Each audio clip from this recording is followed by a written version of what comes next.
지금 이 박스를 들고 1층에서 계단으로 한번 올라가 보겠습니다. 현장에서 일하시는 분들이 매일 하시는 일이 얼마나 무딘 것인지 한번 몸소 체험해 보도록 하겠습니다.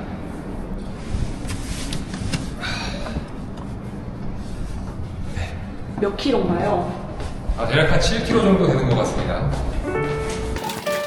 기분 탓일까요? 이상하게 오늘따라 계단이 너무 많게 느껴집니다. 3층밖에 안 올라 4층밖에 안 올랐는데 꽤 힘듭니다. 다시 한번 가보도록 하겠습니다.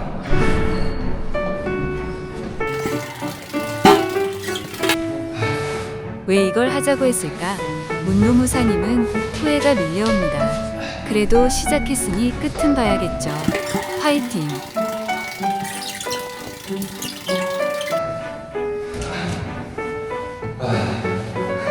이 정도만 해도 꽤 힘듭니다. 그런데 현장에서는 이것보다 훨씬 무거운 자재들을 들고 여러 번 계단을 오르내리시죠. 솔직히 이 무릎이 나분하지 않을 것 같습니다. 안녕하세요. 안정산재연구소의 문성근 농사입니다. 방금 보신 것처럼 무거운 자재들을 들고 계단을 오르내리는 일은 잠깐만 해봐도 몸으로 느껴질 만큼 부담이 큽니다. 이런 일을 수십 년 계속하다가 무릎이나 기타 관절이 망가져서 인공관절 수술까지 하시게 된 분들이 있습니다. 오늘은 무릎과 기타 다른 관절에 인공관절 수술하신 분들이 어떤 경우에 산재가 될 수 있는지, 그리고 산재로 인정받았을 때 어떤 부상이 나올 수 있는지에 대해 차근차근 알려드리도록 하겠습니다.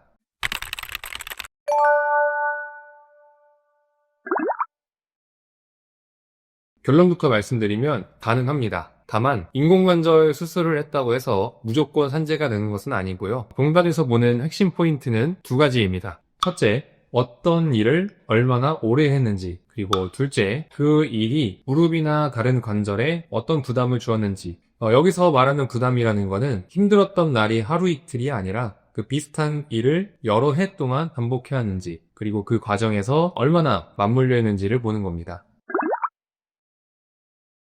상담을 하다 보면 특히 산재를 꼭 한번 생각해 보셔야 하는 분들이 있습니다. 첫 번째는 직종의 특성입니다. 형틀목공, 철근공, 미장공, 타일봉, 조적공처럼 현장에서 계속 서서 일하고 쪼그려 앉았다 일어나는 동작을 반복하시는 분들, 배관, 설비, 플랜트, 조선소처럼 비좁은 공간을 오르내리며 불편한 자세로 작업하시는 분들, 택배, 배달, 물류상하차처럼 계단과 경사로를 수없이 오르내리시는 분들, 급식조리사, 주방, 청소, 요양보호사처럼 하루 종일 서서 움직이고 무거운 걸 들고 다니는 직종입니다.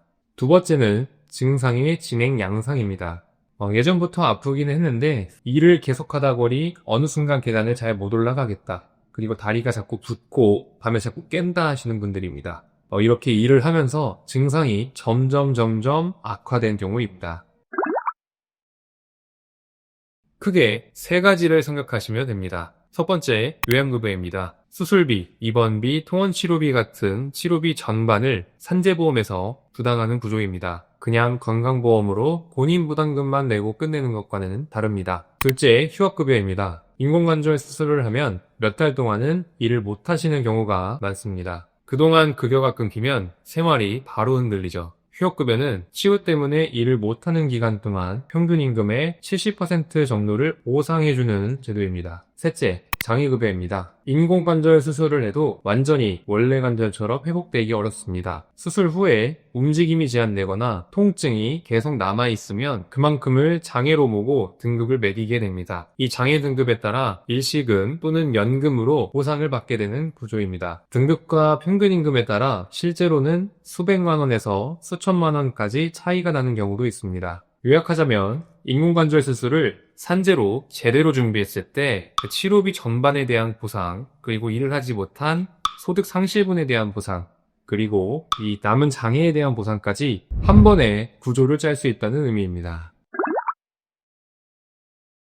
마지막으로 상담에서 정말 많이 나오는 오해 3가지만 정리하도록 하겠습니다. 첫 번째, 나이가 많아서 안 될 것 같다 라는 생각입니다. 제가 70이 넘었는데 이 나이에 무릎 안 좋은 거 당연한 거 아닌가? 이렇게 말씀하시지만 나이는 그냥 참고사항일 뿐이고 이 판단의 핵심은 업무와의 연관성입니다. 나이가 많다고 해서 자동적으로 안 되는 건 아닙니다. 두 번째, 이미 보험으로 수술했으니까 다 끝난 줄 알았다 라는 경우입니다. 처음에 보험으로 수술을 잘 처리하셨다 하더라도 나중에 이 작업한 경우와 경력을 잘 정리해서 산재 가능성을 검토할 수가 있습니다. 다만 시간이 지날수록 자료 수집이 어려워지기 때문에 너무 오래 미루지만 않으셔야 됩니다. 세 번째, 혼자 진행하다가 불승인된 경우입니다. 무릎이나 기타 관절은 주로 근로복지공단에서 신체 부담 업무가 아니다. 그리고 이건 퇴행성이다. 나이 때문이다. 과거 직업력이 확인되지 않는다라는 이유로 불승인을 하기도 합니다. 아프신 질병과 업무와의 이 관련성을 의사, 변호사, 노무사인 그 판정위원분들에게 어떻게 전달할지, 그리고 내 과거 의무 기록과 어떻게 연관성을 지을지에 대한 것이 중요합니다. 그래서 혼자 진행하시다가 불승인된 경우가 많습니다. 인공관절 수술은 단순히 한 번 수술하고 끝, 이게 아닙니다. 평생 써야 할 관절에 대한 중요한 문제이기 때문에 처음에 이 산재 방향을 어떻게 잡는지가 매우 중요합니다. 이 영상을 보시면서 혹시 내 무릎도 일 때문에 그런 거 아닐까? 라고 생각이 드시는 분들이 계시다면 혼자 너무 오래 고민하지 않으셨으면 합니다. 상담은 무료로 진행하고 있으니 비용 걱정보다는 그냥 내 이야기한 걸 편하게 들려주겠다 라고 생각하시고 편하게 연락 주시면 됩니다. 앞으로도 직업병, 산재에 대한 꼭 필요한 정보를 알맞게 전달드리도록 하겠습니다. 도움이 되셨다면 좋아요와 구독 부탁드리겠습니다. 감사합니다.